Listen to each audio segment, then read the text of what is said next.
You see, something's going to happen. What? What's going to happen? Something wonderful. What? I understand how you feel. You see, it's all very clear to me now. From ancient myth and sacred art to New Age healing and cutting-edge science, few concepts bridge so many domains as the human aura. The very word aura comes from Greek meaning breath or breeze, evoking an invisible essence that surrounds life. Across cultures and centuries, people have described a luminous emanation or energy field around living beings, a halo of sanctity, a vital force, or a subtle body of light. Is it a literal glow, spiritual symbolism, or physiological illusion? In this episode, we journey through folklore, religion, medicine, mysticism, science, and psychology to illuminate the many faces of the aura. We will encounter the golden halos of saints and Buddhas, the chakras and chi of Eastern traditions, the odic force and astral light of occultists, the ghostly flares of Kirlian photography, the ultra-weak biophotons of living cells, and the skeptic's laboratory where aura readers meet blind tests. Each one reveals a new dimension, from sacred radiance to scientific research, from personal perception to cross-cultural phenomena, inviting you to decide what the aura ultimately means. Neither dismissing the believers nor shying from the evidence, let us explain the aura in all its colors. Long before auras entered the vocabulary of spiritual healers, the idea that holy or charismatic persons shine with an otherworldly light was widespread. In religious art of East and West, halos, nimbuses, and aureoles encircle the heads of saints, bodhisattvas, and emperors to signify their inner sanctity. In Christian iconography, for example, Jesus, the Virgin Mary, and the saints are traditionally depicted with a gold disc or radiant crown, a visual metaphor for divine grace. The Eastern Orthodox speak of the uncreated light of Mount Tabor, the light of Christ's transfiguration, holding that truly holy persons may witness or even emit this divine light through intense prayer. This Taboric light is not a physical glow, but the actual energy of God manifesting in the material world, according to Palamite theology, and is considered uncreated, of a different essence than any created luminosity. In the Bible, we likewise find Moses descending Mount Sinai with his face shining so brightly that he veiled himself, an encounter with God's glory, kavod, that left a residual aura. The Hebrew term kavod itself denotes weighty glory or radiance, understood as the visible presence of Yahweh. Jewish mystics later spoke of the Shekinah or indwelling divine light. Other ancient cultures had strikingly similar notions. In Zoroastrian Persia, the king or hero was said to possess the Kavarina, or Far in later Persian, a mystical radiant force granted by Ahura Mazda god to legitimate rulers. This glory was an invisible yet palpable aura of righteousness that conferred divine right and ensured just rule. If a king fell into falsehood or cruelty, straying from cosmic truth, Asha, he was believed to lose his auric grace and with it, his mandate to rule. The Iranian epic kings were literally followed by a luminous tail of glory, a concept so embedded that later Islamic rulers in Iran also claimed a sort of inherited Far. In ancient Mesopotamia, the related idea of Malam referred to a brilliant terror or radiance clothing the gods and hero kings. An Akkadian ruler's inscription might describe the fearsome Malam emanating from his person, overwhelming his enemies. Indeed, Mesopotamian and Persian lore envisioned a shining aura sanctifying kings and temples, a divine radiance, Kavarina, associated with rightful power. In Polynesian culture, mana is an invisible spiritual potency that can pervade people, places, and objects. Mana is often described as a supernatural force or energy that one can accumulate or be blessed with. A chief or hero is high in mana, effectively surrounded by a potent field of spiritual influence. While mana is not usually visualized as light, it functions like an aura, an intangible force that signifies power, authority, and divine favor. The Polynesian hero's mana can even be contagious, rub off on those around him, or reside in his personal artifacts. In Hindu and Buddhist lore, we similarly hear of great sages or deities glowing with tejas, splendor, or prabha, aura. Early Buddhist texts describe the Buddhist body as emanating a halo of light. Buddhist art across India, China, and Japan abundantly features mandalas, full-body halos, and cranial halos, each color-coded with specific meanings. In Tibetan Buddhism, halo iconography became elaborate, flaming aureoles around wrathful deities, rainbow-colored rings around compassionate ones. All these serve to communicate the spiritual radiance of enlightened beings. As one scholar put it, halos serve as potent symbols of divinity, virtue, and authority across diverse cultural contexts. Notably, such radiance isn't reserved only for deities and royalty. Folk traditions often hold that ordinary people can shine under special conditions: intense prayer, trance, or moral purity. Medieval Christian mystics like Hildegard of Bingen reported seeing luminous vapors around persons, interpreting them as individuals' soul light or health state. Hildegard herself, in her illuminated manuscripts, painted human silhouettes filled with cosmic circles of light. In Islam, Sufi saints were sometimes said to exude a nur, light, especially at their death. In an intriguing cultural parallel, Tibetan lamas who achieved the rainbow body are believed to literally dissolve into radiant light at death, leaving only hair and nails behind. This rainbow body phenomenon has been recorded into modern times in Tibet. Witnesses describe the physical corpse shrinking and a rainbow-like aura filling the room. Tibet's Dzogchen teachings hold that through advanced practice, Togal, one's flesh is ultimately transmuted into a body of light, often accompanied by lights and rainbows in the sky as the adept's material form disappears. Such stories show how deeply the aura concept, as a bridge between material and spiritual, runs in human imagination. Whether called halo, glory, mana, or rainbow light, the idea is that an inner essence can shine outward, visible to those with eyes to see. While halos conveyed sanctity in religious art, the Eastern mystical traditions developed a full anatomy of the unseen body, chakras, meridians, and winds, to explain what an aura is and how it works. In yoga and tantra, spanning Hindu and Buddhist practices, the human being is understood to have not just a gross physical body, but layers or sheets, kosas, of life energy, mind, and bliss. The second of the 5 classic kosas is the pranamaya kosa, literally the body made of prana, which yogic sages equate with the vital energy field permeating and surrounding the physical body. In essence, this is the yogic term for the aura. Prana in Sanskrit means both breath and life force, and the pranamaya sheath is nourished by breathing exercises and meditation. Yogis map out thousands of subtle channels, nadis, through which prana flows, forming an etheric circulatory system parallel to the nerves and blood vessels. The chakras, meaning wheels, are the majority energy centers where the nadis converge, typically numbered as 7 along the spine, from the root chakra at the base to the crown chakra at the top of the head. Each chakra is said to spin and radiate its own frequency of energy, often associated with a color in modern interpretations. The aura in this model is the composite radiation of the chakras and pranic currents, visualized as multicolored layers of light extending just beyond the skin. This concept first appeared in the Upanishads over 2,500 years ago. The Taittiriya Upanishad described the 5 interpreting kosas: Annamaya, food, body, physical; Pranamaya, breath, energy, body; Manomaya, mind; Vijnanamaya, consciousness; and Anandamaya, bliss. The subtle body proper begins at the prana layer, which breathes life into the physical and reconnects it to the higher mental and spiritual layers. Later yogic texts elaborate a system of vital winds and drops that move through the body, and tantric adepts learn to control these to induce altered states or even paranormal powers. For example, by meditating on a chakra and certain mantras, a yogi could supposedly awaken Kundalini, a dormant energy coiled at the base, and send it coursing upward through the chakras, dramatically expanding the aura and consciousness. Tantra and Vajrayana Buddhism especially delve into subtle body maps. They identify central channels and side channels, and numerous chakras with varying schemas.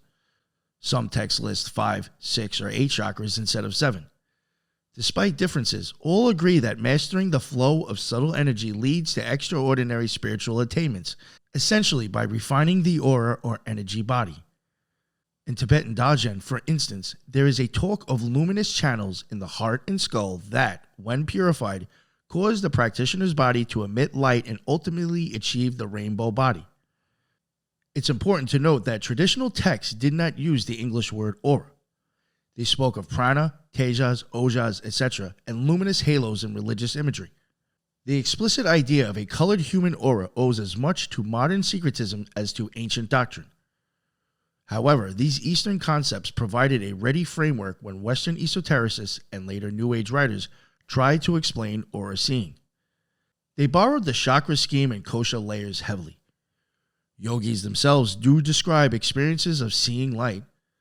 Some advanced meditation manuals say that when prana is concentrated, it produces a glow, or that the aura of a yogi becomes visible to others as a golden halo or aura of peace.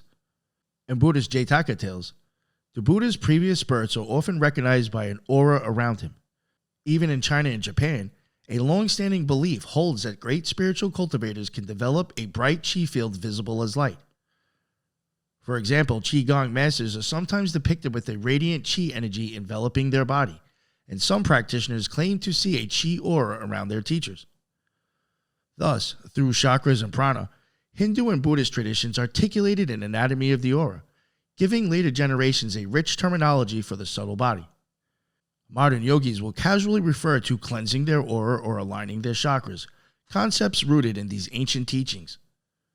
As one holistic text nicely summarized, the yogic subtle body has thousands of subtle energy channels, nadis, that convey subtle breath, prana, and these determine the characteristics of the physical form. By working with this energy body, one's aura is strengthened and balanced. While India spoke of prana and chakras, Chinese traditional medicine and Taoist practice developed their own model of the body's energy field, centered on qi and its dynamic transformations. In classical Chinese medicine, qi is the vital energy circulating through meridians that connect the internal organs with the surface of the body. Health is defined by the smooth, balanced flow of qi, illnesses by blockages or imbalances. Notably, Chinese physiology recognizes a specific layer of qi at the body's exterior, called Hui qi, usually translated as defensive qi or guardian qi. The Hui qi is essentially an energy aura that protects the body from external harm, be it pathogenic influences like wind, cold, or, metaphorically, any invasive negativity. As one source puts it, Hui qi guards the body like an aura. It circulates on the surface, especially in the skin and muscle layers, creating a shield against illness. If the qi is strong, evil qi, such as contagious factors or cold drafts, cannot penetrate. If weak, one becomes prone to infections or fatigue. This is why traditional Chinese doctors pay attention to the quality of a person's skin tone, the feeling of warmth or cold at the surface, and even phenomena like a boundary between body heat and air, all seen as manifestations of Hui qi integrity. Practically, this qi corresponds to the immune and autonomic responses. It is daytime, active yang energy governed by the lungs in traditional Chinese medicine. It circulates on the periphery 50 times every 24 hours, warming the flesh and forming a buffer zone. Ancient medical texts describe it as the qi that dwells in the skin and flesh, protecting against outside invasion. This sounds very much like an energy field emanating just beyond the body. Indeed, modern practitioners often explicitly liken this qi to an aura. An acupuncturist article notes, even in traditional Chinese medicine, the Hui qi field is known to have a boundary that extends past the skin, and its purpose is to offer protection. Pathogenic factors can enter in when our Hui qi is weak. Qigong healers also speak of strengthening the qi field to become less affected by other people's negativity or environmental stress, a concept identical to fortifying your aura. Techniques like qi field building and medical qigong involve visualizations to expand one's energy bubble several feet out, sometimes using sweeping arm motions to seal the aura. In one exercise, practitioners imagine 5 colored beasts, phoenix, turtle, tiger, dragon, snake, emerging from their organs to whirl around and form a cocoon of protective energy, encasing the body, a striking parallel to Western magical practices of creating a protective circle or shield of light. Chinese metaphysical texts also describe extraordinary auras around masters. There are tales of sages whose qi was so abundant that people could literally see a light around them or feel their presence from afar. In Kung Fu legends, A great master's eternal energy is visible as an aura that can blast objects at a distance. Whether or not such claims are taken literally, the language of an energy radiance chi field enveloping the body is commonplace. In diagnosis, practitioners may speak of sensing a patient's aura by hand, a warm or cool sensation a few inches off the skin. The concept of chi itself is sometimes glossed as a matter energy that can manifest visibly, like heat shimmers or bioelectric sparks. Some Taoist alchemy texts mention an inner radiance that eventually shines outward as a halo around the adept. Modern experiments in China even attempted to photograph or measure this chi emanation. For instance, using high voltage photography, a variant of Kirlian technique, to capture the corona around acupuncturists' fingers. Science aside, in traditional Chinese medicine, the aura is an accepted reality, not an ethereal ghost, but a functioning part of physiology that one can tonify with herbs, acupuncture, or breathing exercises. One classical diagnostic principle says healthy Zheng Qi, true Qi, keeps out illness. When the Wei Qi aura is strong, one radiates vitality. When it fades, one literally looks aura-less, pale, listless skin, and is easy prey to disease. In sum, Chinese tradition teaches that we are not solid, isolated bodies, but luminous emitters of life energy, continuously exchanging qi with the environment.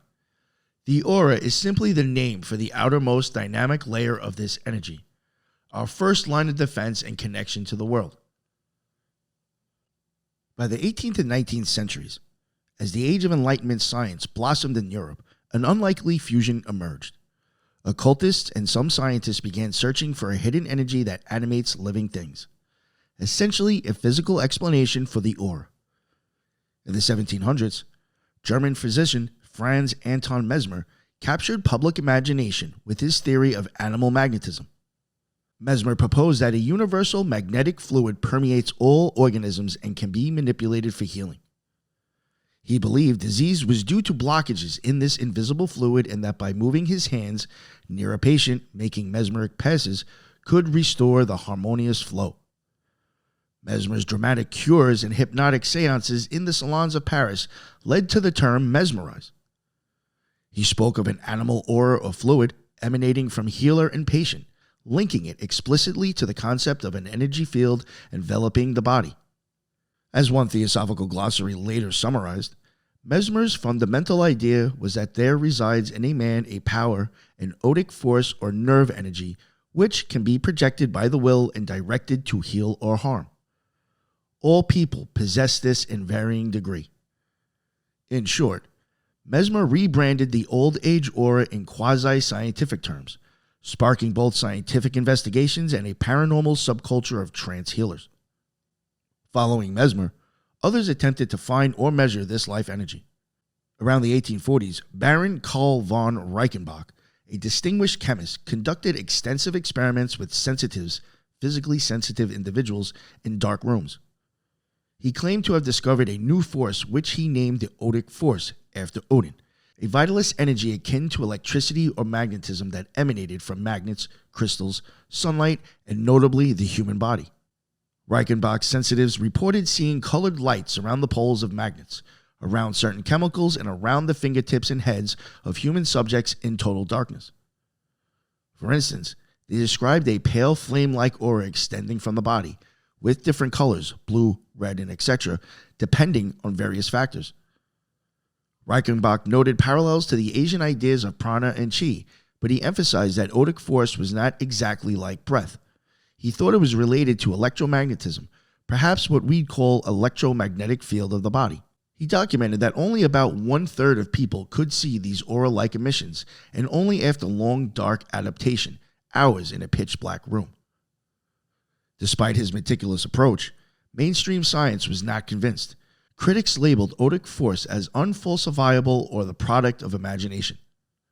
Nevertheless, Reichenbach's work gently influenced the esoteric scene.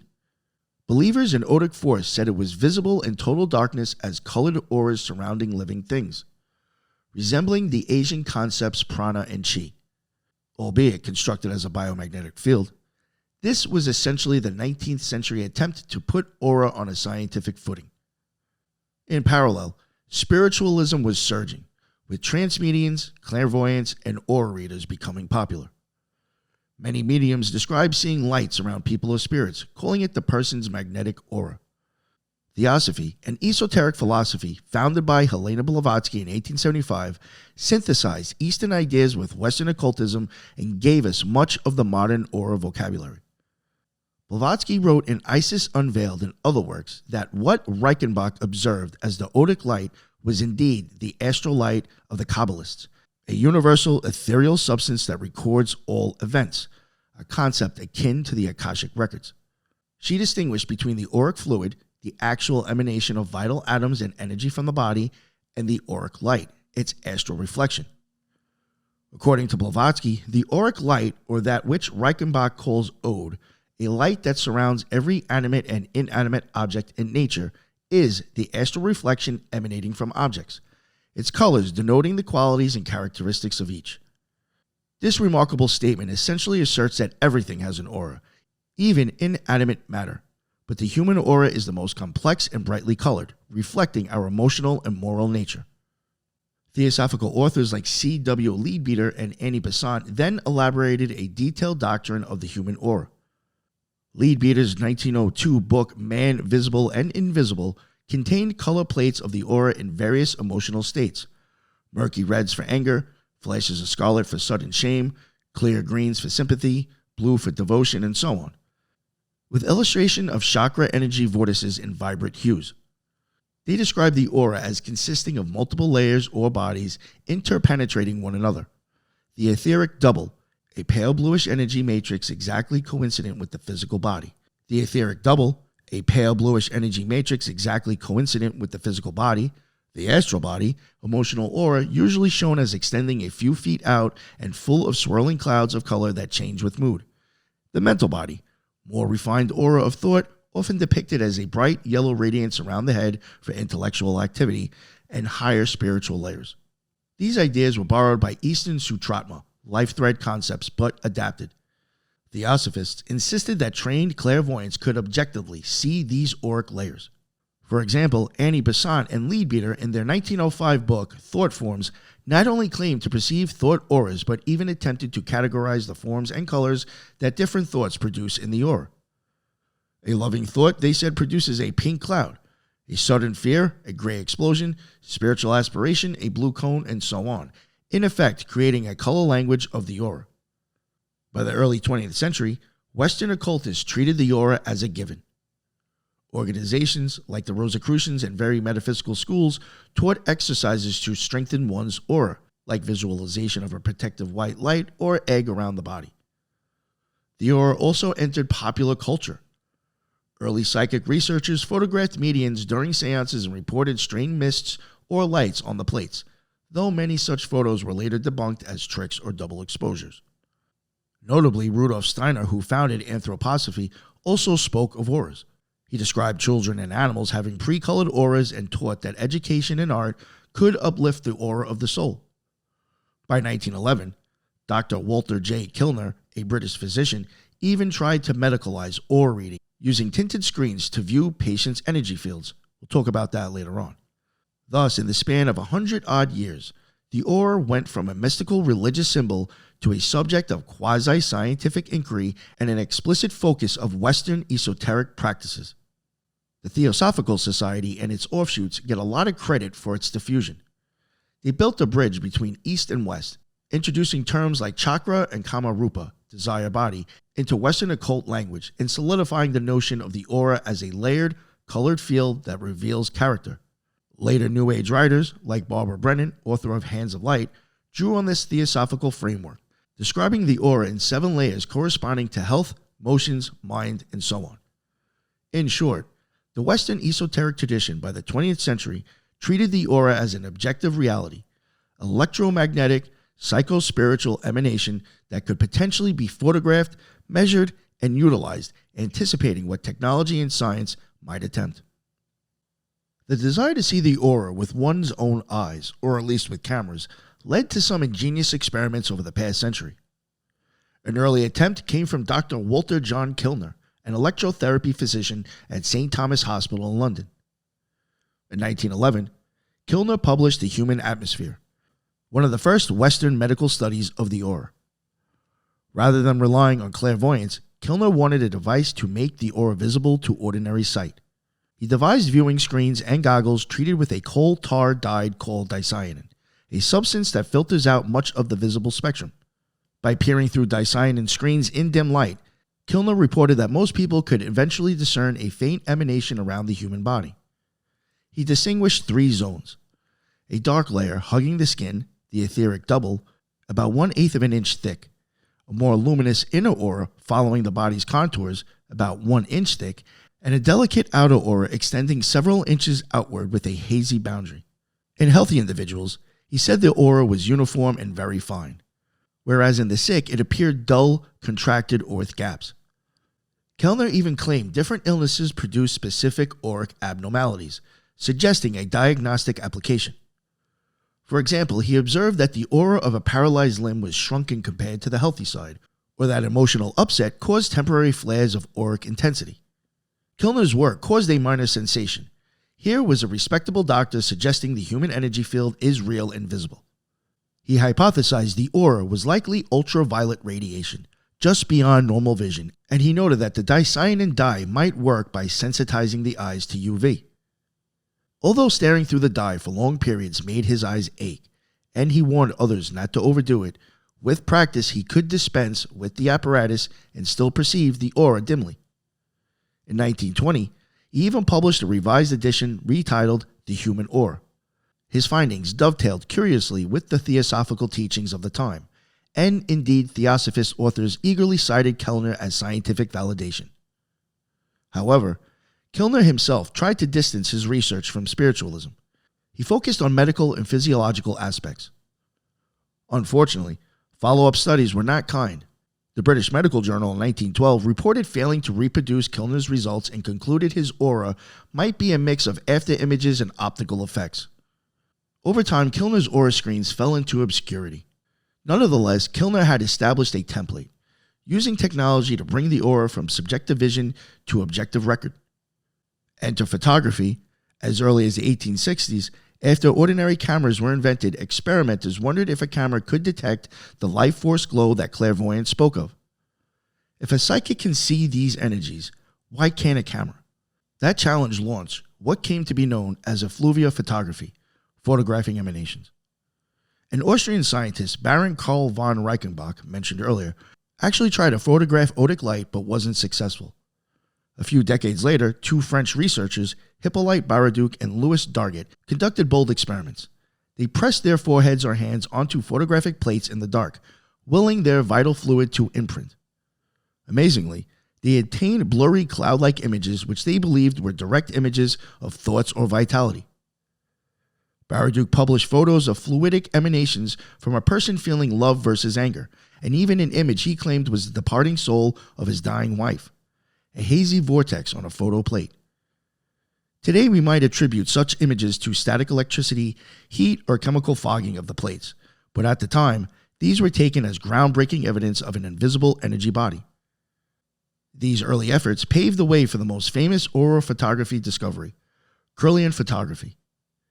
In 1939, in the USSR, electrician Semyon Kirlian and his wife Valentina accidentally discovered that if an object on a photographic plate is connected to a high-voltage source, a strange glowing silhouette appears on the developed film. This had essentially captured the corona discharge, electrons leaping off the object's surface, creating a colorful aura-like outline. Photographing leaves, coins, and human body parts, like fingertips, under high-frequency electric fields. The images were stunning. A fresh leaf showed a vibrant fringe of light, whereas an old or dehydrated leaf showed a weaker glow. Human fingertips produced a corona that seemed to vary with moisture, pressure, or even emotional state, though these subjective claims are hard to verify. The Kirlians did not publish internationally until 1958, but behind the Iron Curtain, their work drew attention. In 1970, the book Psychic Discoveries Behind the Iron Curtain by Ostrander and Schroeder introduced Kirlian photography to the West. Suddenly, the Kirlian aura became a buzzword in paranormal research circles. Here was a machine that apparently photographed the aura, which spiritualists had long claimed. New Age enthusiasts argue that Kirlian photos showed the life energy leaving a severed leaf. In the famous phantom leaf experiment, a cut leaf seemingly showed the outline of the missing part in Kirlian imagery, later attributed to residue or moisture patterns. Scientists, on the other hand, explained Kirlians in straightforward terms. The electric field makes ordinary gas molecules ionize and glow. Wetter or conductive areas glow more, so living tissue, full of water and salts, produces a halo, which is not present once the object dries out or if it's insulated. In other words, the Kirlian aura is a physical electrical effect, not proof of a metaphysical vital force. Still, the technique had a lore. Throughout the 1970s, researchers and hobbyists produced thousands of Kirlian images. Some claim to diagnose health via fingertip coronas. The former Eastern Bloc countries used GDV, gas discharge visualization, devices in medicine and athlete training to monitor stress via Kirlian patterns. To this day, a small industry exists around Kirlian photography and aura cameras. An important offshoot of Kirlian is the aura camera for portraits. In the late 1970s, Californian entrepreneur Guy Coggins combined hand sensors measuring skin conductance with a Polaroid camera to create the AuraCam 3000. When a person's photo was taken, the system translated the sensor readings into a colorful cloud superimposed on the Polaroid around the person's silhouette. The idea that the fluctuations in the electrical properties of the hands correlate with one's energy and mood, which can be expressed as colors. Essentially, it was a clever biofeedback artifice. But it birthed the popular aura photography seen at psychic fairs and wellness centers today. A client sits for a portrait, places palms on metal plates, and out comes an instant photo with a rainbow of hazy colors enveloping them. Interpreters then explain what a red or violet patch above your head means for your personality or chakras. This has become a cultural trend. By the 2010s, aura photo pop-ups appeared in chic boutiques and art museums, and sharing a colorful aura portrait on Instagram became fashionable. Lastly, we return to a more scientific aura imaging, GDV EPI technology, developed by Dr. Konstantin Korotkov in Russia in the 1990s. The GDV camera is essentially a sophisticated Kirlian apparatus with digital analysis. A client places each fingertip on a glass electrode. A high-frequency voltage pulse creates a corona discharge glow, which is captured by a CCD sensor. Software then extrapolates from the fingertip discharge patterns to generate an image of the person's biofield and even estimates of organ energy, stress levels, chakra alignment, and so on. The logic is based on acupuncture meridians. Different sectors of the fingertip corona are thought to correspond to specific organs. Thus, by analyzing the glow, the system infers which organ's energy is weak or overactive. While mainstream science remains skeptical, Korotkov's devices are used by some integrative practitioners and researchers. They contend that changes in the electrophotonic glow do correlate with health changes, emotional states, and so on. Essentially, the GDV is presented as a quantitative aura measurement tool, even as far as monitoring athletes' recovery or a meditator's progress. It represents the continuing appeal of making the invisible visible and measurable. As Korotkov writes, each living being is surrounded by an electromagnetic energy field, which reveals our qualities, thoughts, and feelings. His BioWell device simply gives a way to see that, albeit through the indirect lens of corona discharge physics. Whether one views these technologies as profound or just pretty light shows, they undeniably bring the aura concept into a tangible realm. To believers, it's literally an aura captured on film. To skeptics, it's a fancy electric spark. The truth may be that our bodies do shed energy and particles into the environment, heat, ions, photons, and so on, and cameras can capture some of that, but interpreting it as life energy remains contentious. Beyond photography tricks, science has confirmed that living bodies produce various fields and emissions. Not a glowing rainbow per se, but a very real electromagnetic and quantum aura of sorts. Modern biophysics doesn't speak of auras in mystical terms, yet it recognizes that the physiological process in our bodies generate measurable energy fields that extend into space. For example, your heart and nervous system function via electrical impulses, and by Maxwell's law, an electric current produces a magnetic field. The human heart, being an electrical oscillator, emits a magnetic field that can indeed be detected outside the body. Using sensitive instruments called squid magnetometers, scientists have measured the heart's magnetic field up to about 1 to 3 feet away from the chest in all directions. This is not fantasy. It's the basis of magnetocardiography, MCG, a technique analogous to the ECG but detecting magnetic flux. Similarly, the brain's collective neural activity produces a faint magnetic field detectable just outside the skull. In fact, the heart's field is roughly 100 times stronger than the brain's, making it the dominant electromagnetic aura of the body in purely physical terms. The Heart Math Institute, which researches heart-brain interactions, points out that the heart's electrical field is about 60 times larger in amplitude than the brain's electrical field, as measured by ECG versus EEG, and the heart's magnetic component is correspondingly stronger. They suggest this field might act as a carrier wave for biochemical and neurological information, potentially even mediating subtle energetic communication between people at close proximity. It's tantalizing to connect this to anecdotes like feeling someone's presence or mood without obvious clues.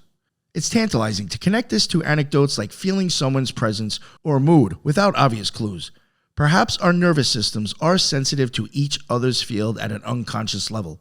Research here is ongoing and not yet conclusive.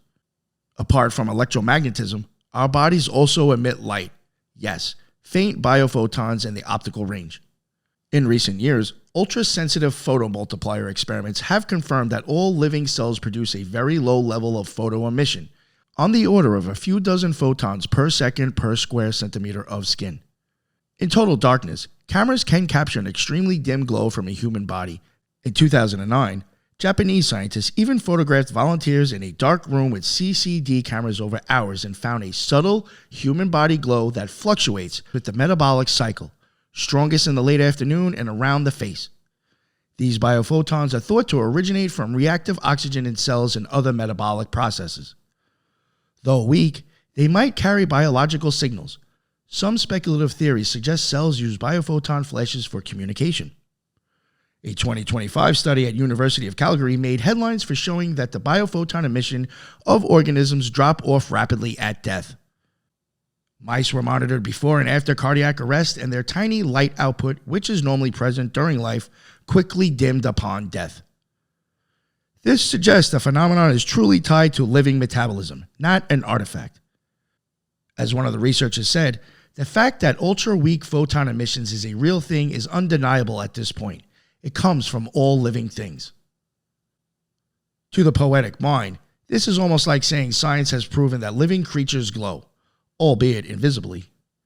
Some enthusiasts call these biophotons the real aura. Indeed, a few scientists have speculated that ancient seers who spoke of halos might have been extraordinarily sensitive to these glows, or that these emissions interacting with the eyes could create aura-like perceptions. While that's unproven, it's fascinating that life produces light at all. Beyond light and magnetism, consider other fields of the body. Heat, infrared radiation, ultrasound, cells can produce sound vibration, even electrostatic fields. The totality of these could be termed a biofield, a word that the U.S. National Institute of Health has actually adopted to categorize therapies like Reiki, Qigong, and healing touch. The biofield hypothesis in integrative medicine posits that the body is surrounded and penetrated by a field of energy and information, which can be influenced for healing. While mainstream science hasn't pinpointed a singular new energy, it acknowledges known physical fields. For instance, every time your muscles move or your nerves fire, tiny electric currents flow, which generate electric and magnetic fields. Our skin also carries charges and capacitance. Some researchers have measured that if you put two people facing each other a short distance apart, each person's heartbeat creates a subtle EEG shift in the other's brainwaves, possibly through the magnetic field interaction.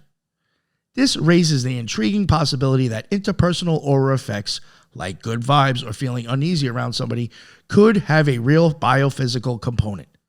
Our fields might be interacting in ways we're only dimly aware of. This raises the intriguing possibility that interpersonal aura effects, like good vibes or feeling uneasy around someone, could have a real biophysical component. Our fields might be interacting in ways we're only dimly aware of. That said, all these fields are extremely weak and mostly imperceptible without instruments. The skeptical view is that what esoteric traditions calls auras is just a romanticized notion of these mundane emissions.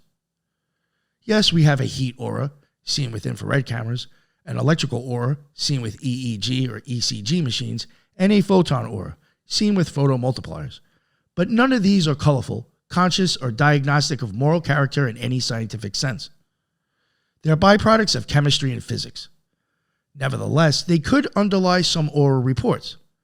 For example, some people claim to physically feel others at a distance.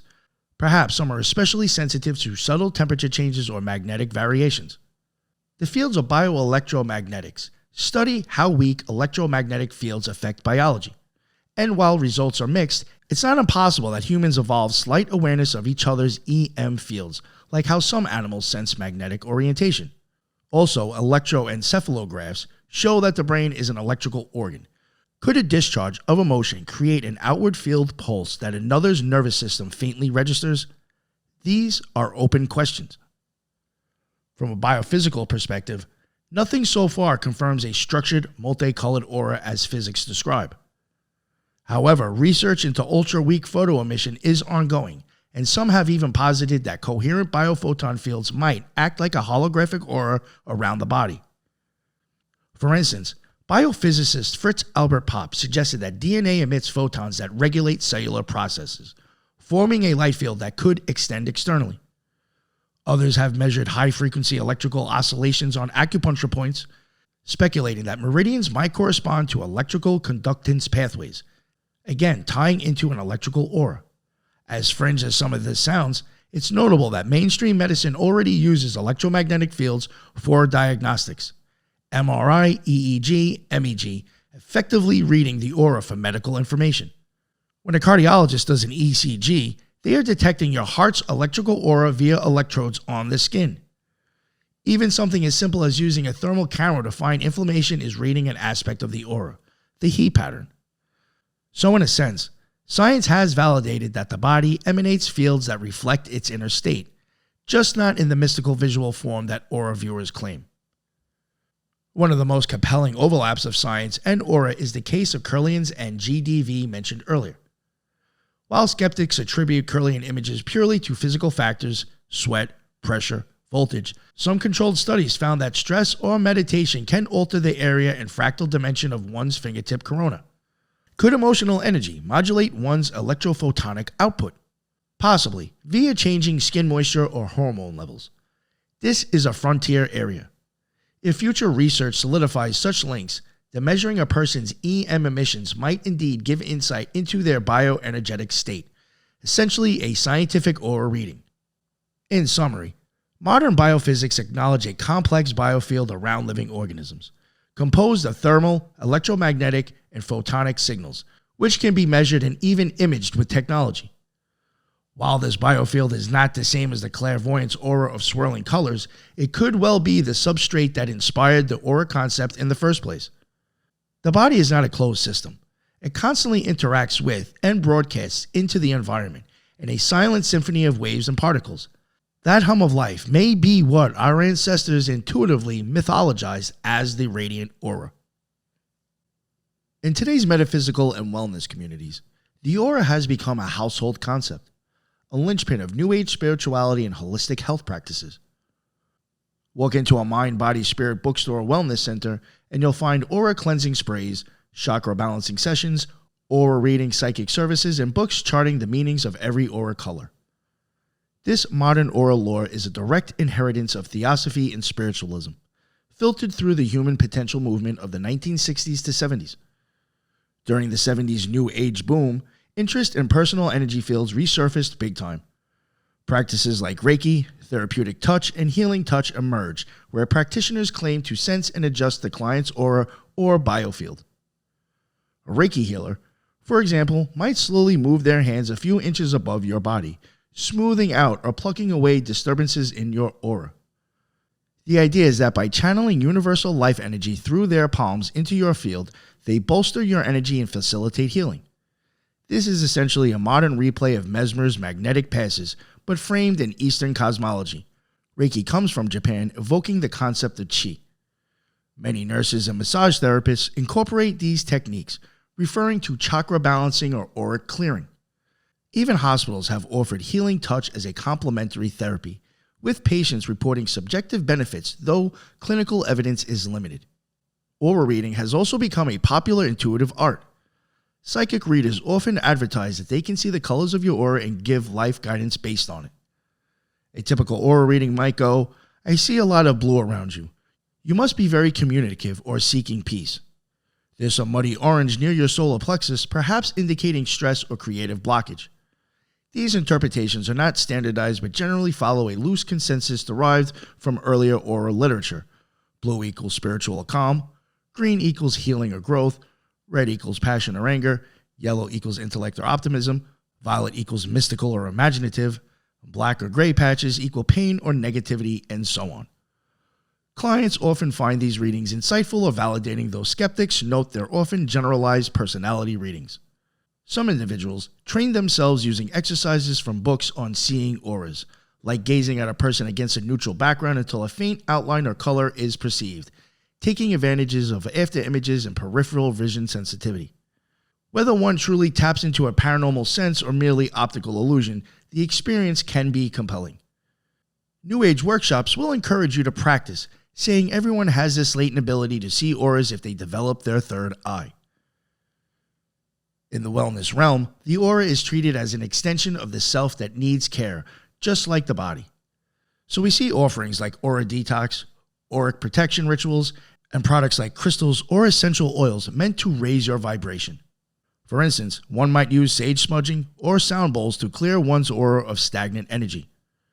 Yoga classes sometimes end with the visualization of surrounding oneself in white or gold light, essentially an aura cleansing. The language of energy is ubiquitous. People speak of good vibes, toxic energy, energetic boundaries, all referencing an invisible emotional atmosphere, which is effectively the aura concept by another name. In common parlance, aura can simply mean the feeling one gives off. Like that place has a negative aura, or she has a warm aura, you just feel comfortable around her. This metaphorical usage actually keeps the aura idea alive in everyday life, even for those who don't literally believe in psychic light. One prominent figure in contemporary aura teaching is Barbara Ann Brennan, a former NASA physicist turned energy healer, who wrote the best-selling books Hands of Light in 1988 and Light Emerging in 1993.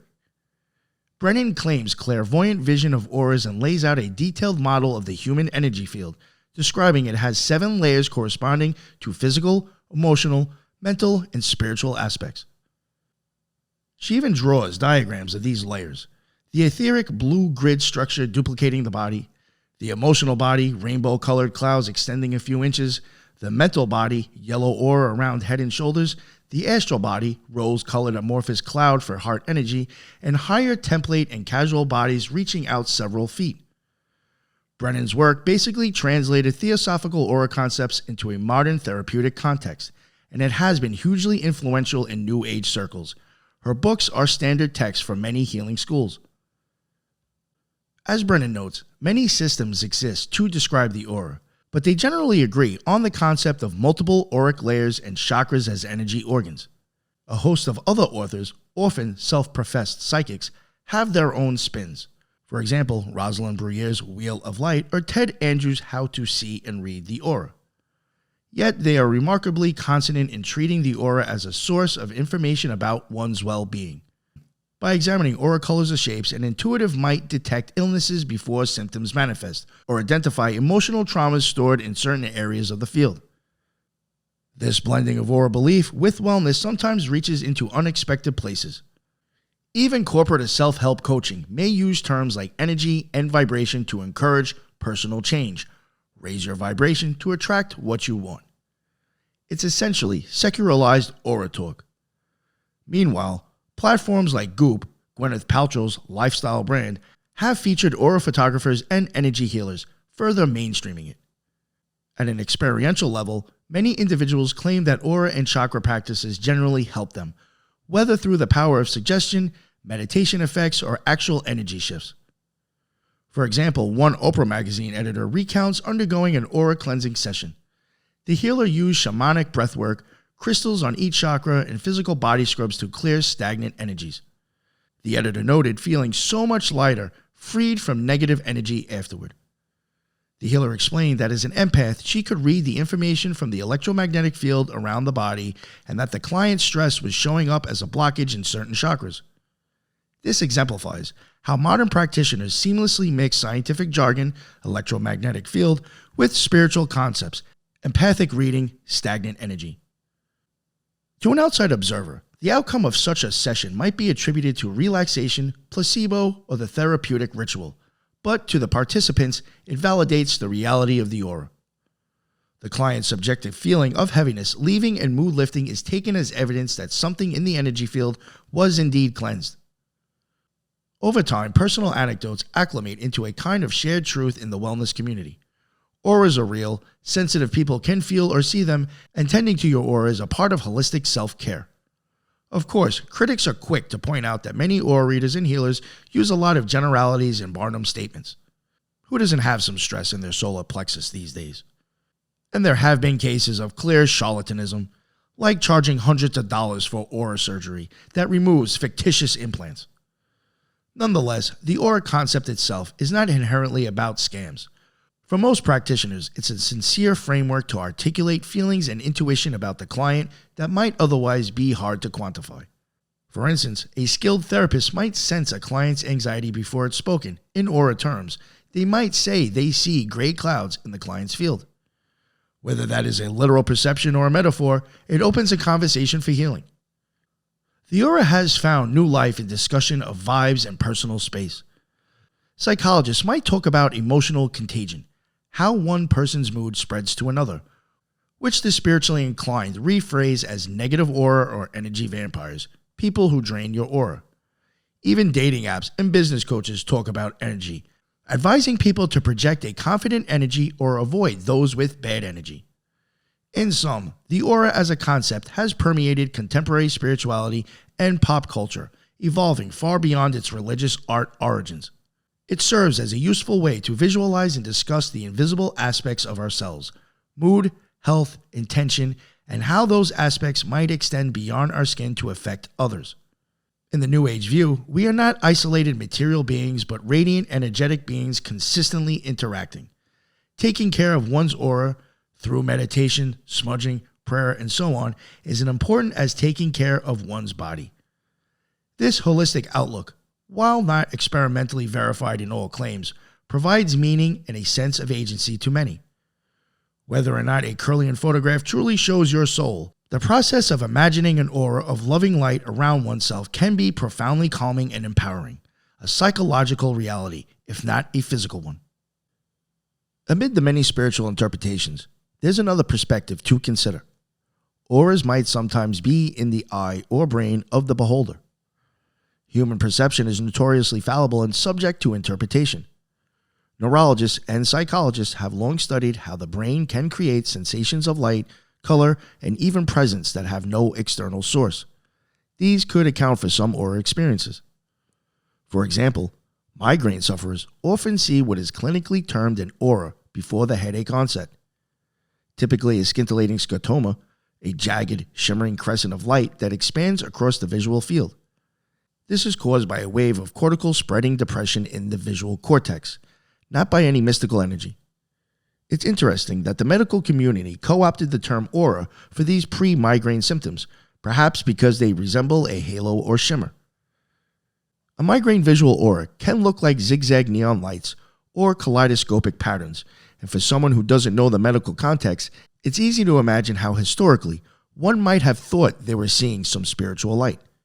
In fact, philosopher Walter Benjamin speculated that the aura concept in art and religion might find root in such individual neurological events, though that's just conjecture. Another relevant phenomenon is synesthesia, a neurological condition in which stimulation of one sense involuntarily triggers another. Some people see colors when they hear music or taste flavors when they read words. Particularly intriguing is a form called emotion color synesthesia or aura synesthesia. In rare cases, people report that they perceive a colored glow around others, which changes with the person's mood or identity. In 2002, a scientific case study was published about a 23-year-old man with Asperger's who saw colored halos around people's heads since childhood. The colors corresponded to his emotional impression of the person. For example, one individual might consistently evoke a blue halo because the synesthete associated them with calm, while another had orange spikes indicating the person made him anxious. This synesthete even had emotion or color associations for himself, which helped him identify his own feelings, something people with Asperger's often struggle with. Through tests, researchers confirmed he truly was experiencing these colors consistently and not randomly. They concluded that his brain likely cross-activated face recognition or emotional processing areas with color processing areas, resulting in a literal perception of auras around faces. This provides a compelling natural explanation for at least some aura claims. Certain individuals might generally have a neurosensory difference that causes them to see what others only metaphorically feel. For instance, a very empathetic person might feel someone's sadness as heavy and dark. A synesthete might see a gray cloud in that person's aura. There's even speculation that historical figures known for aura vision could have been synesthetes. The famous mystic Emanuel Swedenborg in the 1700s described seeing spiritual light around people and colors corresponding to their inner states. Some have wondered if he had a form of synesthesia or migraine auras that he interpreted theologically. Besides synesthesia, ordinary visual illusions can come into play. One classic is the Troxler effect. If you stare at one point for a while, things in your peripheral vision start to fade or blur. Many see your aura exercises exploit this. Like have a friend stand against the wall, gaze at their forehead, and relax focus. Soon the edges of their body may seem to glow or fuzz out. What you're likely seeing is the after image. The retina's cones get fatigued and create a light outline, or just a blurred edge where your brain is filling in the background. From that light outline, your brain might then misinterpret it as a colored glow. Indeed, beginners often report seeing a whitish or gray aura outline first, which matches the typical faint after-image color, and with practice they start adding color to it. This could be self-suggestion or increased involvement of the visual cortex's pattern recognition. We know the brain can impose meaningful shapes or randomness, so imposing a color meaning on a subtle visual halo isn't hard to imagine. Psychological suggestion also plays a huge role. In group meditation or energy healing sessions, people might be primed to feel energy and thus interpret any tingling, warmth, or visual blip as aura related. If a healer slowly waves a hand near your head, you might feel a slight breeze or a temperature difference, which could be perceived as sensing the aura. Similarly, the feeling of being stared at, a common claim where someone just knows another is looking at them, has been tested in experiments with mixed results. Most controlled studies find it at chance levels, attributing it to a subtle cue or coincidence. However, people's belief in such feelings reinforce aura ideas. I felt his eyes on me, his energies reaching me. Interestingly, some aura experiences might be linked to temporal lobe epilepsy or other neuropsychiatric conditions. Some epileptic seizures are preceded by an aura in a different sense, a brief hallucination or intense emotion. Certain epileptics report seeing colored lights or having profound spiritual feelings during seizures. If someone had mild, subclinical seizures that only produced visual or emotional aura effects, they might interpret those as actual auras of people or places. Likewise, psychedelic drugs can induce perceptions of halos and auras around objects. LSD or psilocybin users often describe seeing vibrant fields of color around living things, likely an effect of neural crosstalk and visual cortex excitation. From a cognitive standpoint, the aura may also be a projection of empathy.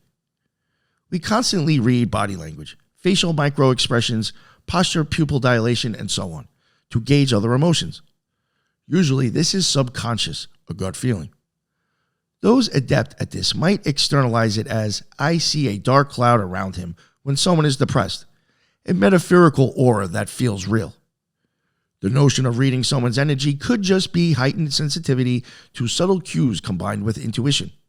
No paranormal vision is needed, but the experience can be described in aura terms.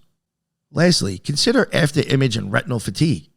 If someone wears a bright red shirt and stands against a neutral wall, you might momentarily see a greenish outline when they move, the complementary color after-image. That could be misconstrued as a green aura. In fact, early researchers like Charles Leadbeater cautioned students not to be fooled by after-images of clothing colors when aura gazing, implying even in clairvoyant training, they knew the eyes could play tricks. All these factors remind us that the human brain is capable of generating aura-like perceptions without any external energy field.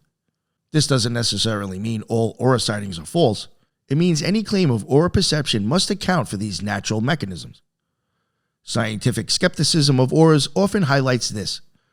No controlled test has definitely shown that people can see or sense an actual unknown energy beyond these physiological and psychological explanations. If aura seers truly see a glow independent of normal light, they should be able to identify a person behind a wall by the aura above it, or tell a living plant from an artificial one by its field. Such tests, including those organized by magicians like James Randi, have consistently failed to show results above chance. In one famous case, Randi arranged people to stand behind screens and asked an aura reader to say which screens had a person behind them, if he saw their aura extending above or to the side.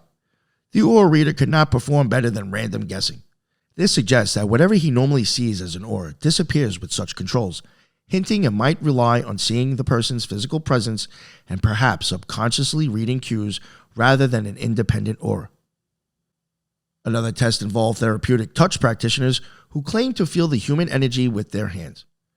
A young researcher, Emily Rosa, tested 21 such practitioners by asking them, while blindfolded, to sense which of their hands a person was holding their hand over without touching, just aura proximity. If they truly felt an energy, they should get it right around 100% of the time. If it's guesswork, they'd be under 50%. The result, they scored about 44%, essentially random. The conclusion published in JAMA was damning. Their failure to substantiate TT's most fundamental claim is unrefuted evidence that the claims of TT are groundless.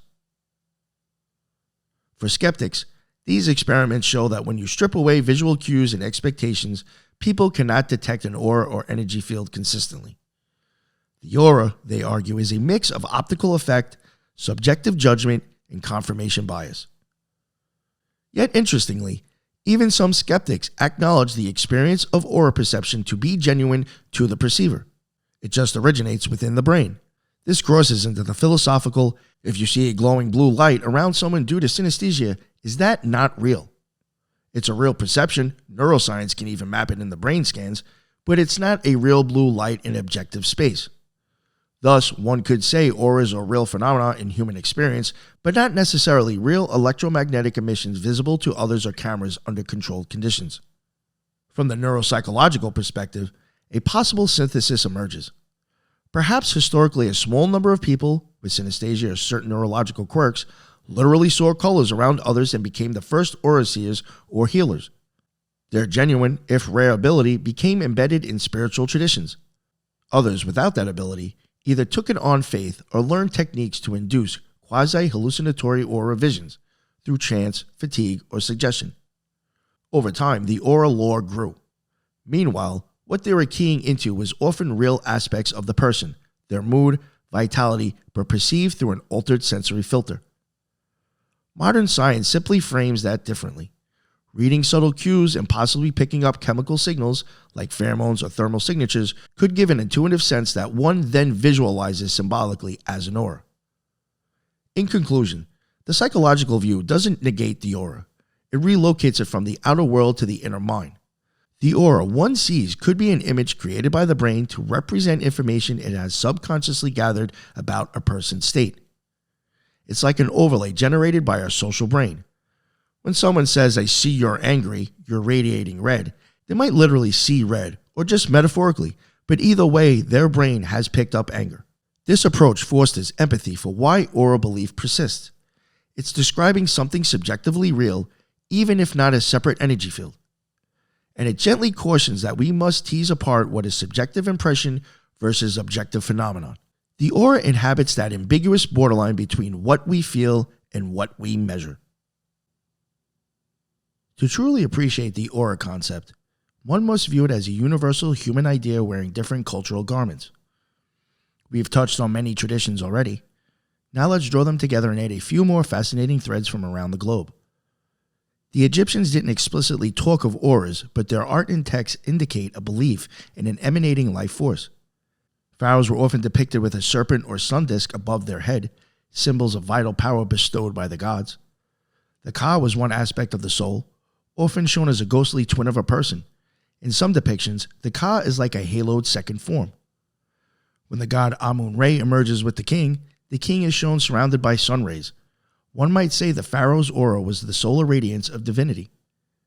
Interestingly, Egyptian tomb paintings sometimes surround important figures with a colored band or fringe, almost like an aura outline, possibly to indicate their spiritual rank. With indigenous and shamanic traditions, many indigenous cultures hold that a light or energy surrounds living beings. Shamans in Siberia and the Americas speak of seeing an animal's power as light. The Navajo, for instance, have the concept of Hazhuji, inner forms or spiritual essence, that medicine men see as lights or symbols around a person. Australian Aboriginal lore describes Miwi, a sort of personal spiritual force that could be analogous to aura. Often these are tied to health and taboos. A person in a sacred state might have a special glow. We have Eastern Orthodox Christianity. Earlier we discussed the uncreated light. In Orthodox hagiographies, saints' lives, it's not uncommon to read that a saint was seen bathed in a light while praying, or that at moment of death. In Orthodox hagiographies, saints' lives, it's not uncommon to read that a saint was seen bathed in light while praying, or that at the moment of death, a radiant column of light rose from the body to heaven. At Mount Athos, the monks have long sought the gift of theoria, direct vision of the divine light. Those who attain it are said to shine with it. Icons of Orthodox saints sometimes show not just a head halo, but the entire body enshrined in a mandorla of divine light, as in the Transfiguration icon.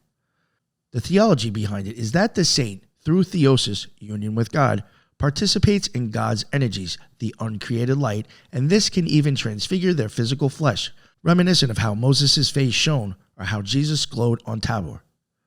There are modern accounts, if not verifiable, of elders whose faces shone in the dark or whose tombs emitted light.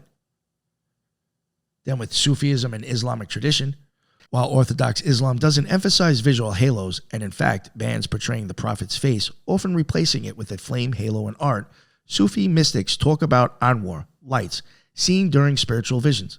In some Persian miniature paintings under Sufi influence, saints and prophets are shown with flaming aureoles.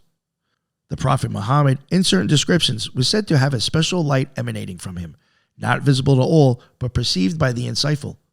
There's a parallel concept of baraka, a blessed energy or grace that holy people carry and transmit, which one could liken to an aura of blessedness. We already covered Kavarina, the royal glory. To add, the Zoroastrian scriptures, the Avesta, describe the hero Yima, and later King Faridun, as having a bright glory that could even flee if they became unworthy, appearing as a bird or shaft of light that left them. Interestingly, in Persian literature, if someone loses far, they appear literally lackluster or dark to others. So the aura loss was perceptible. The word far survives in modern Persian as a term for splendor and sometimes aura. In the Mahabharata, warriors like Arjuna are said to have tejas so strong that weaker beings can't look at them in battle. Yogis who attain siddhis are sometimes described with an aura of light. The Yoga Sutras even list radiance as a sign of progress. The concept of the divine effulgence around deities is common. Gods like Krishna or Rama are often described as literally luminous. Even some historical figures like certain Sikh gurus or Hindu saints have accounts of radiance. For example, it said people could not paint a true portrait of Guru Nanak because an aura always filled the space around his head. The Tibetan rainbow body again stands out as a direct claim of full body aura transforming into pure light. Allied to this is the concept of the body of light in Western Hermeticism and Thelema. Aleister Crowley taught exercises to develop an astral body that could separate and be perceived as a body of light. Also, various New Age teachings borrow the term light body activation, meaning raising one's vibration so that eventually our physical body might turn to light. Essentially aiming for the same ideal as the rainbow body but in a modern ascension context. And then with modern myth and fiction, it's amusing to note even in popular fiction the aura appears. Jedi in Star Wars sensing each other through the Force, essentially auras, or in fantasy novels where characters have colored auras visible to images. This shows how deeply the aura idea has penetrated the collective psyche. In comparing global traditions, one notices two broad categories: the aura of sanctity and the aura of vitality. Sanctity auras, halos, divine light, rainbow body, emphasize spiritual achievement. The person's aura shines because of enlightenment or divine favor. Vitality auras, mana, chi, far, emphasize power and life force. The aura as indicator of strength, health, and royalty. Of course, the categories overlap. A king's far required moral virtue. A saint's light often came with healing power. Both aspects come together in the idea of the aura as an indicator of alignment with cosmic or divine order. A radiant aura means you're in tune, healthy in body, pure in heart, while a dim or dark aura signals disorder or sin or sickness. This moral dimension of auras is common historically. Like in theosophy, dull colors mean base thoughts. In Christian iconography, only holy figures get a halo while villains are painted dark. It raises an interesting question. Do people unconsciously project their moral judgments by literally perceiving someone as brighter or darker? Psychological studies have shown that humans do metaphorically link light with good. We use phrases like bright personality or dark intentions. Some experiments even suggest people recall faces of trustworthy individuals as slightly more luminous. It's as if our brains naturally create an aura-like perception around those we admire or fear. Another cross-cultural note, rituals and objects to depict or enhance auras abound. Priests' crowns. The auras drawn in art. The use of glowing materials, gold leaf in icons, halos in gold or yellow paint, or wearing white to symbolize a bright aura, all are attempts to either show or amplify an aura. In some Buddhist ceremonies, monks place a sacred white cloth around a sick person, perhaps symbolizing an augmented aura of healing. In Catholicism, the halo is extended to the Eucharist wafer in art. It's often shown radiating light. The idea that holiness radiates light permeates religious expression. Finally, let's not forget the rainbow and global symbolism. Rainbows are often connected to aura-like phenomena. In the Bible, God's glory is compared to a rainbow, Ezekiel's vision. In Navajo tradition, the Yi, holy people, travel on rainbow beams. In New Age parlance, children with special psychic gifts are called indigo or rainbow children, as if their auras are uniquely colored. The Tibetan rainbow body we discussed is interestingly parallel to the Christian idea of the glorified body after resurrection, where it's said the resurrected will shine like the sun. Many cultures express the culmination of spiritual journey in terms of light and color, reaching a state where the physical form is transcended and only light remains. That can be seen as the aura completely taking over, the material dropping off. In weaving this tapestry, one sees the aura concept is not trivial or isolated. It is deeply rooted in humanity's attempt to articulate the interface between matter and spirit. Whether it's the righteous king's glow, the healing shaman's light, the meditating monk's halo, or the everyday person's good vibes, across languages and epochs, we find consensus that life and consciousness do not hide within us but shine around us. The metaphor of light is nearly universal for the soul. And in many accounts, it's not just metaphor. People insist they or others literally saw something. That keeps the fascination alive.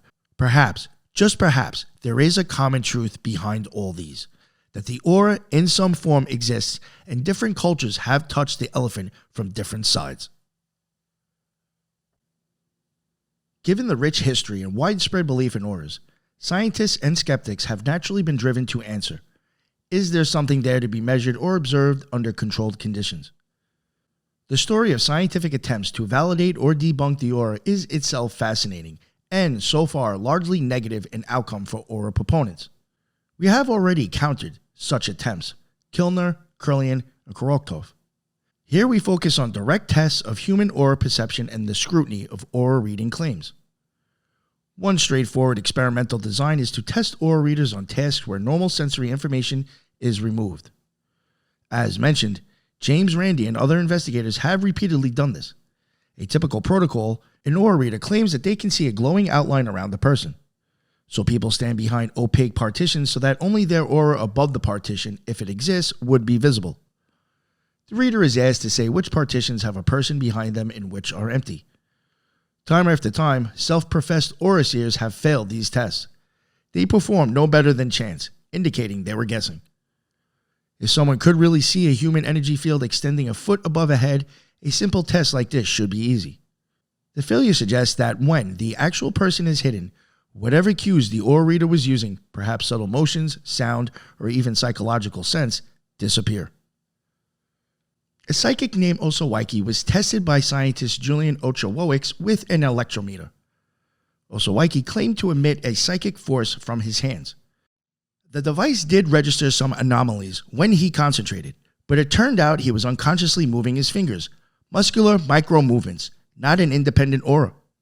Similarly, other human radiation tests often found that expected aura effects vanished under tighter controls. A devastating blow because TT practitioners had been teaching and writing as if the human energy field were a clinically observable reality.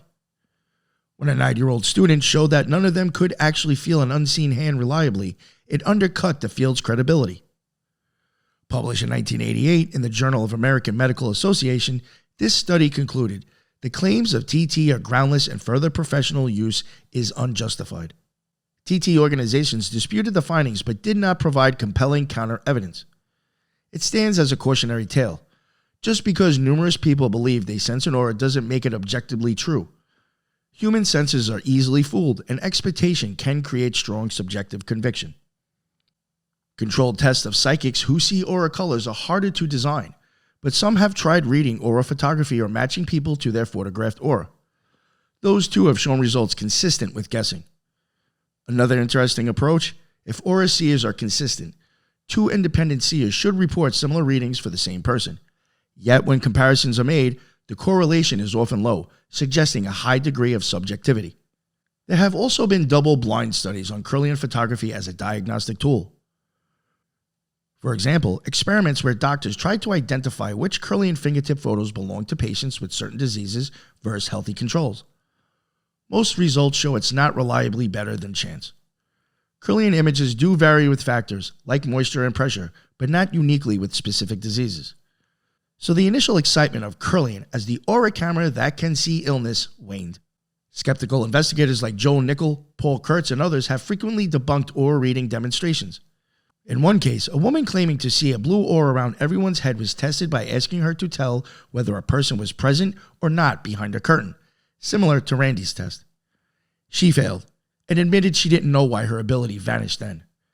Perhaps she normally needed to see some part of the person. Nichols suggests many aura readers may be unconsciously reading body language and heat.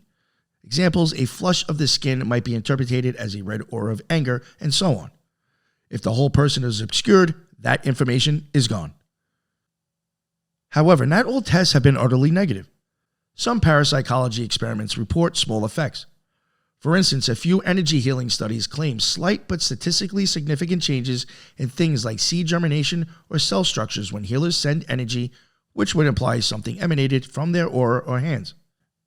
These are controversial and often not replicable on repeat. Skeptics also note the lack of mechanism. If auras are electromagnetic, they should be detectable with EM meters, but aside from normal body EM, nothing exotic has been measured.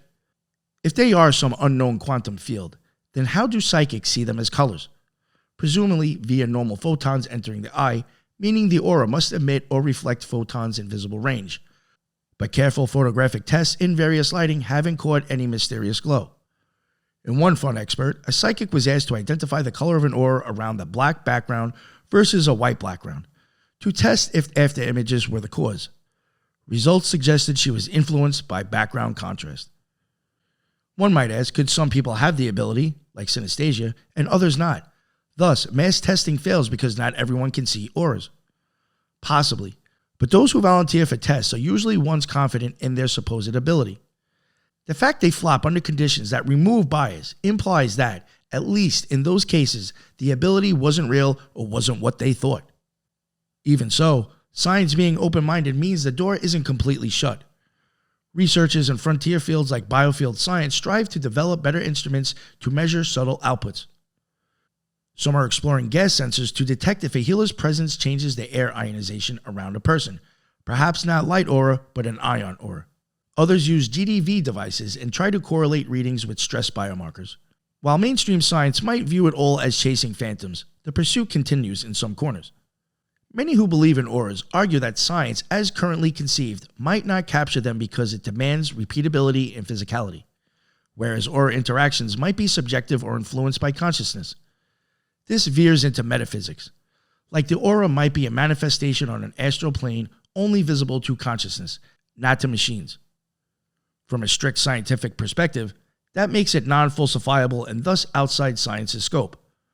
But believers often accept that, for them, absence of proof is not proof of absence. They might say just because an aura reader failed a test, maybe their gift doesn't work under being observed or stressed, similar to how some claim psychic abilities are inhibited by skeptics or lab conditions. The so-called shy effect in parapsychology. This often frustrates skeptics, who counter that a real phenomenon shouldn't be so slippery if it's truly objective. A poignant example, a famous case was Kelly Cahill, who reported a UFO encounter where she saw aliens with no aura, implying they were soulless. Interestingly, she assumed aura is normal, so the absence was notable. But it shows how aura belief can intersect with other fringe subjects. If one is predisposed to see auras, then any anomalous being or even illness might be interpreted via aura changes, which complicates objective investigation. One bright spot of common ground, both mystics and skeptics agree human perception is limited. Mystics say we need the third eye or spiritual development to see auras. Skeptics say we need careful methodology to avoid illusions. In both views, the obvious isn't the whole story. It's just the conclusions differ on whether auras are out there or in here. Perhaps the most valuable outcome of testing auras has been improved understanding of human suggestion and perception. The failures have taught us how easily we convince ourselves of an ability that isn't real. It has also put a check on charlatans, like numerous fraudulent aura cameras or healing schemes have been exposed. James Randi $1 Million Challenge, now concluded, remained unclaimed by any aura seer despite many big talkers. He famously quipped, "If you can see auras, I have 10 people. Some behind screens, some not. You tell me who's where. We'll dim the lights if you want. So far, nobody's taken my prize." That blunt approach, while antagonistic to believers, did emphasize the need for objective verification when claims meet commerce or medicine. It's one thing if you privately believe you see your grandma's purple aura. It's another if you charge patients $100 to repair tears in their aura. Skeptics demand evidence for the latter. In the spirit of open inquiry, let's imagine a future test. If technology continues to advance, say ultra-sensitive quantum sensors, maybe someone will find a new emission from the body correlated with emotions. Call it emoto radiation, something that could be the basis of aura. Or another route, directly studying brain activity as self-claimed aura seers when they say they see an aura.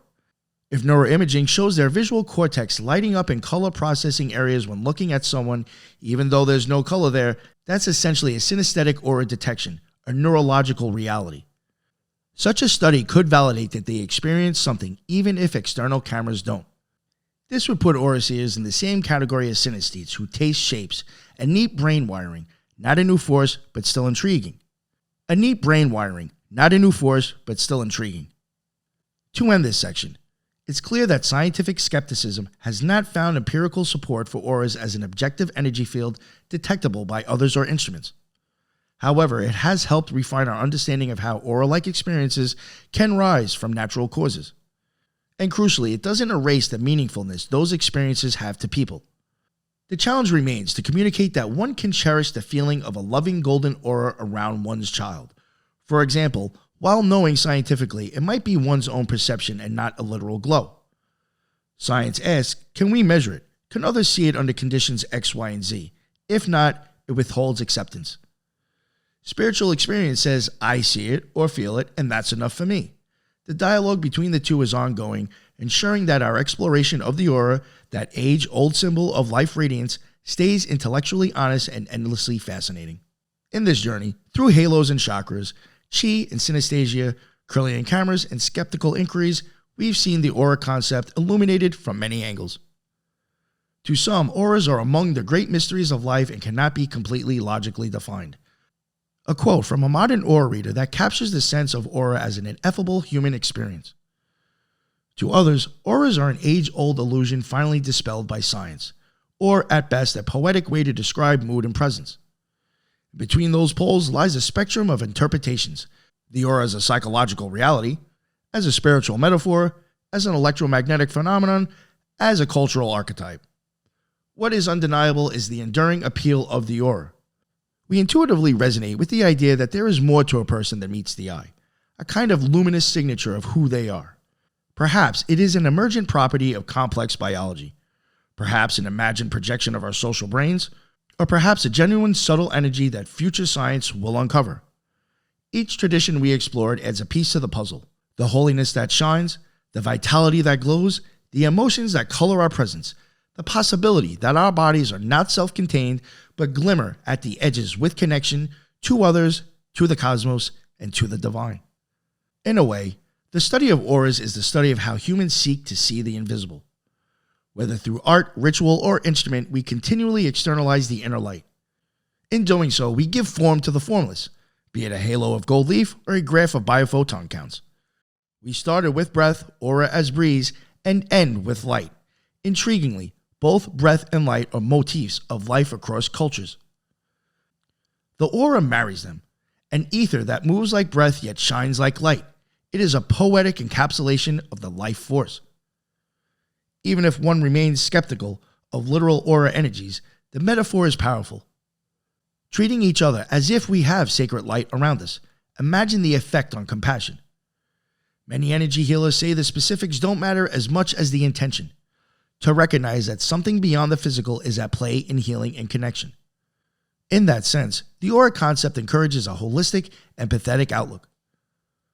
On the other hand, critical thinking argues that we not let the allure of colored lights lead us away from the truth or exploitability. In this episode, we have not solved the mystery of the aura, but we have, I hope, done justice to all perspectives and evidence. From the golden icon halos in Zoroastrian royal radiance, through the subtle winds of Tantra and the defensive chi shield of traditional Chinese medicine, through the seance room of mesmerists and the galvanic labs of Kirlian experiments, to new age auras in photography studios and the neurological quirks of the brain, the aura touches so many facets of human inquiry. It is, in a sense, a mirror reflecting the knowledge and ignorance of each era. The aura has been supernatural, then quasi-natural, now maybe psychological, but it remains above all a symbol of the glow of life that each of us carries. In the end, whether you see auras or not, the idea reminds us that we affect each other in ways unseen yet profound, that each life is surrounded by a story and a presence not immediately visible but felt. Perhaps the aura is, metaphorically, the footprint of the soul in the world, and that concept will continue to radiate through human thought, challenging science and inspiring spirituality for as long as we seek to understand ourselves. Now, standing between mysticism and science, we can appreciate the aura in all its splendor, a true multicolored tapestry woven from the threads of culture, faith, art, and empiricism, an emanation from the collective human spirit that, much like the fabled aura itself, surrounds and connects us all.